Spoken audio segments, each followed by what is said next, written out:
যথেষ্ট।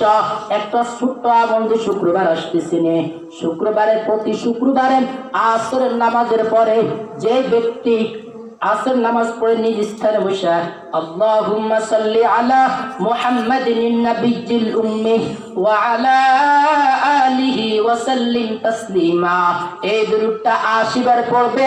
রাসূল বলেন ৮০ বছরের গুনাহ মাফ হয়ে যাবে এবং ৮০ বছরের নেক বাড়িয়ে যাবে। বলেন আল্লাহুম্মা সাল্লি আলা মুহাম্মাদিন নাবিয়্যিল উম্মি ওয়া আলা আলিহি ওয়া সাল্লিম তাসলিমা। না পারলে মসজিদে ইমাম হুজুরে পারে, শিখেনি, বুঝছেন কি? আল্লাহুম্মা সাল্লি আলা মুহাম্মাদিন নাবিয়্যিল উম্মি ওয়া আলা আলিহি ওয়া সাল্লিম তাসলিমা। ও পর্দার আম্মা জান, শুনে রাখো, যদি শুক্রবারে আসরের নামাজের পর যে স্থানে নামাজ পড়বা ওই স্থানে বসা যদি ৮০ বার আল্লাহুম্মা সাল্লি আলা মুহাম্মাদিন নাবিয়্যিল উম্মি ওয়া আলা আলিহি ওয়া সাল্লিম তাসলিমা পড়ো, ৮০ বছরের গুনাহ মাফ হয়ে যাবে এবং ৮০ বছরের নেক আমল বাড়িয়ে দিবে।